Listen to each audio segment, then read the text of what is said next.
Good afternoon, everybody. Today we're going to be reading the Gospel of Matthew, chapters 22 through 24.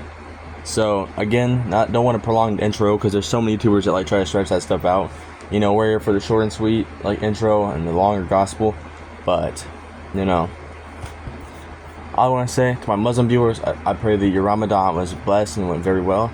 And to my Catholic and Orthodox viewers, I pray that your Lent has went as well as mine has, and I pray that it went well. And stay blessed, and let's just get right into it. God bless you guys. To get there,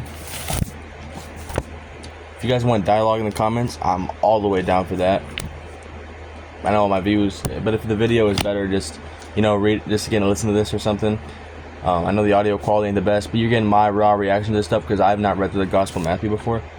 I read through the Gospel of John before, so that one's gonna be less new and stuff, but anyways, I hope you get to enjoy my narration. I try to be a decent narrator. I try to get a little emphasis in my voice. Sometimes when it gets to a really interesting part, I'll add a little bit of oomph to my voice.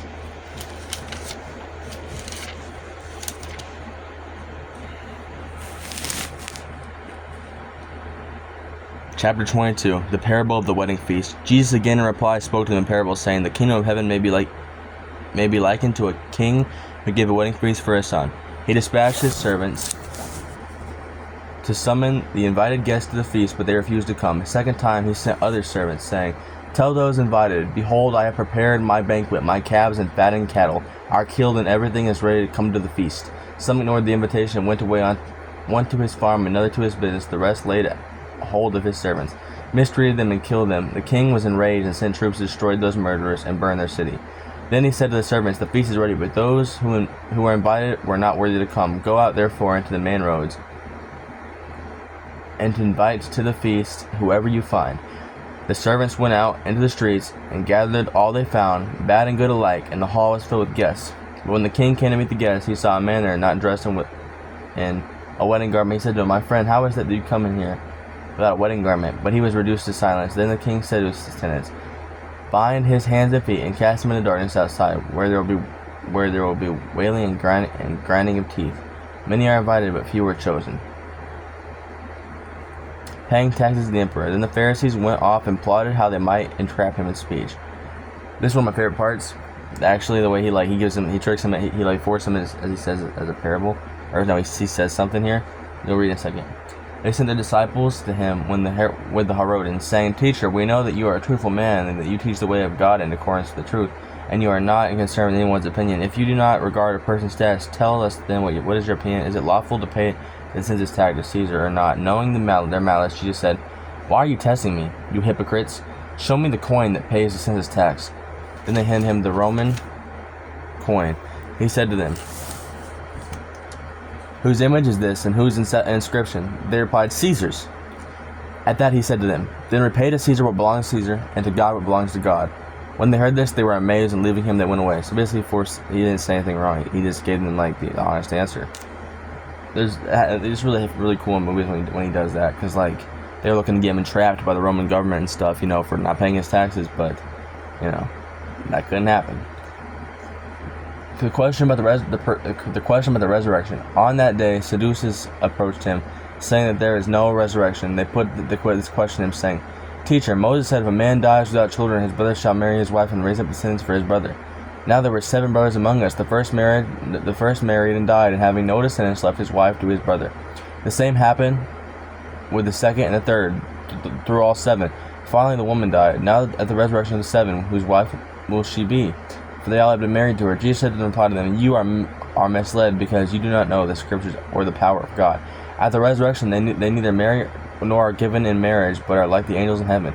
And concerning the resurrection of the dead, have you not read that what was said to you by God, 'I am the God of Abraham, the God of Isaac, and God of Jacob'? He is not the God of the dead, but of the living." When the crowds heard this, they were astonished at his teaching. The greatest commandment. When the Pharisees heard that he had silenced the Sadducees, they gathered together, and one of them, a scholar of the law, tested him by asking, "Teacher, which commandment in the law is the greatest?" He said to them, "You shall love the Lord your God with all your heart, and with all your soul, and with all your mind. This is the greatest, and the first commandment. The second is like it. You shall love your neighbor as yourself. The whole law and the prophets depend on these two commandments. The question about David's son. While the Pharisees were gathered together, Jesus questioned them, saying, What is your opinion about the Messiah? Whose son is he? They replied, David's. He said to them, How then does David, inspired by the Spirit, call him Lord, saying, The Lord said to my Lord, Sit at my right hand until I place your enemies under your feet. If David calls him Lord, how can he be his son? No one was able to answer him a word, nor from the day, or did anyone dare to ask him any more questions. Chapter 23. Denunciation of the Scribes and Pharisees. Then Jesus spoke to the crowds and to the disciples, saying, The scribes and the Pharisees have taken their seat on the chair of Moses. Therefore do and observe all things whatsoever they tell you, but do not follow their example, for they preach what they do not practice. They tie up heavy burdens, hard to carry, and lay them on people's shoulders, but they will not lift a finger to move them. All their works are performed to be seen. They widen the cilices and lengthen their tassels. They love places of honor at banquets, seats of honor in synagogues, greetings in marketplaces, and the salutation, Rabbi. As for you, do not be called Rabbi. You have but one teacher, and you are all brothers. Call no one on earth your father. You have but one Father in heaven. Do not be called master. You have one master, the Messiah. The greatest among you must be your servant. Whoever exalts himself will be humbled, but whoever humbles himself will be exalted. Woe to you, scribes and Pharisees, you hypocrites! You lock the kingdom of heaven before human beings. You do not enter yourselves, nor do you follow entrance to those trying to enter. Woe to you, scribes and Pharisees, you hypocrites! You traverse sea and land to make one convert, and when that happens, you make him a child of Gehenna, twice as much as yourselves. Woe to you, blind guides, who say, if one swears by the temple, it means nothing, but if one swears by the gold of the temple, one is obligated. Blind fool, which is greater, the gold of the temple that made the gold is sacred? And you say, if one swears by the altar, it means nothing, but if one swears by the gift on the altar, one is obligated. You blind ones, which is greater, the gift or the altar that makes the gift sacred? One who swears by the altar swears by it, and all that is upon it. And one who swears by the temple swears by it and by him whom dwells in it. One who swears by heaven swears by the throne of God and to him who is seated on it. Woe to you, scribes and Pharisees, you hypocrites! You pay tithes of mint and dill and cumin, and have neglected the weightier things of the law, judgment and mercy and fidelity. But these you should have done, without neglecting the others. Blind guides who strain out the gnat and swallow the camel. Woe to you, scribes and Pharisees, you hypocrites! You cleanse out the outside of cup and dish, but inside they are full of plunder and self-indulgence. Blind Pharisee, cleanse first the inside of the cup, so that the outside also may be clean. Woe to you, scribes and Pharisees, you hypocrites! You are like whitewashed tombs, which appear beautiful on the outside, but inside are full of dead men's bones and every kind of filth. Even so on the outside you appear righteous, but inside you are filled with hypocrisy and evil doing. Woe to you, scribes and Pharisees, you hypocrites! You build the tombs of the prophets and adorn the memorials of the righteous, and you say, if we had lived in the days of our ancestors, we would not have joined them in shedding the prophets' blood. Thus you bear witness against yourselves that you are the children of those who murdered the prophets. Now fill up what your ancestors measured out. You serpents, you brood of vipers, how can you flee from the judgment of Gehenna? Therefore, behold, I send you to the prophets and wise men. I send to you prophets and wise men and scribes. Some of them you will kill and crucify.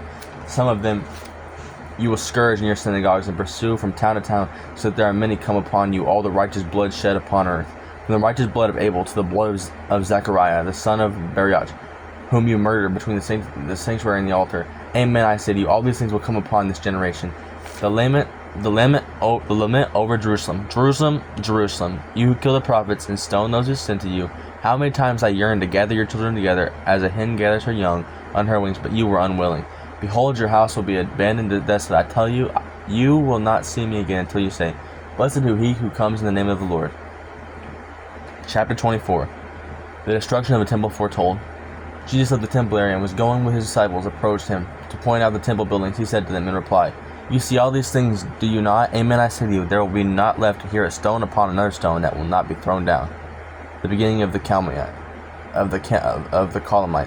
As he was sitting on the Mount of Olives, the disciples approached him privately, said, Tell us, when will this happen, and what sign will there be of your coming and to the end of the age? Jesus said to them in reply, See that no one deceives you, for many will come in my name, saying, I am the Messiah, and they will deceive many. You will hear of wars and reports of wars.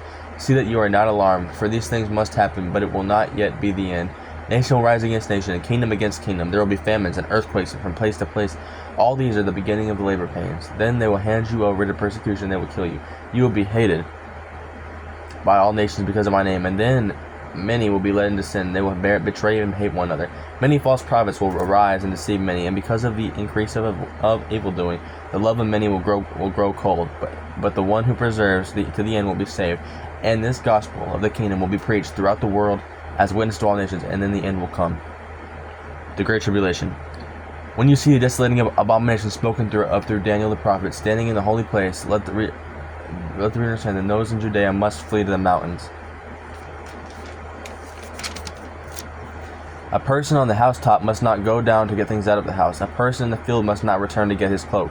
Woe to pregnant women and nursing mothers in those days. Pray that your flight not be in winter or on the Sabbath. For at the time there will be greater tribulation, such as not been seen since the beginning of the world until now, nor ever will be. And if those days have not been shortened, no one would be saved. But for the sake of the elect, they will be shortened. If anyone says to you, then, look here is the Messiah, or there he is, do not believe it.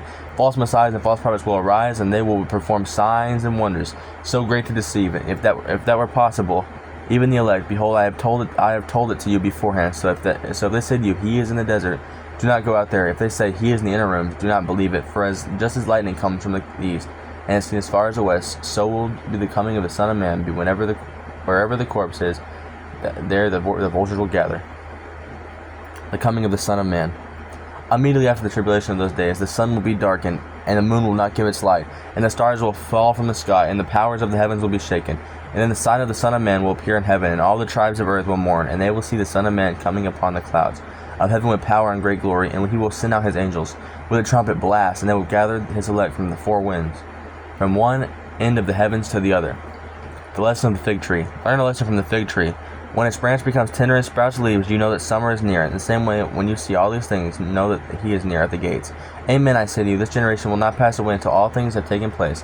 Heaven and earth will pass away, but my words will not pass away. The unknown day and hour. But of that day and hour no one knows, neither the angels of heaven nor the Son, but the Father alone. For as it was in the days of Noah, so it will be at the coming of the Son of Man in those days before the flood. They were eating and drinking, marrying and giving in marriage, up to the day that Noah entered the ark. They did not know until the flood came and carried them all away. So will it be also at the coming of the Son of Man. 2 men will be out in the field, one will be taken and one will be left. 2 women will be grinding at the mill, one will be taken and one will be left. Therefore stay awake, for you do not know which day your Lord will come. Be sure of this, if the master of the house had known the hour of night when the thief was coming, he would have stayed awake and not let his house be broken into. So too you must be up prepared, for at an hour you do not expect the Son of Man will come. The faithful or the unfaithful servant. Who then is the faithful and prudent servant from whom the master is put in charge of his household to distribute to them their food at the proper time? Blessed is that servant whom his master on his arrival finds doing so. Amen, I say to you, he will put him in charge of all his property. But if that wicked servant says to himself, my master is long delayed, but if that wicked servant says to himself, my master is long delayed, and begins to beat his fellow servants and eat and drink with drunkards, the servant's master will come on an unexpected day and at an unknown hour, and will punish him severely, and assign him a place with the hypocrites, where there will be wailing and grinding of teeth. And that'll close out our gospel reading. We'll continue with the Gospel of Matthew chapter 25. Absolutely incredible. I really enjoyed when he was calling out the Pharisees. That was so much. So I got to show a little bit of emotion in my reading too, but it's so powerful. Showing how much of a hypocrites all that bunch was. You had to be this to get God's forgiveness. You had to be this to get God. Acted like they were so much better than everybody else, and it's like they really weren't, because Jesus came here and humbled them easily. So I want to say I appreciate you guys watching. God bless you guys. Stay healthy.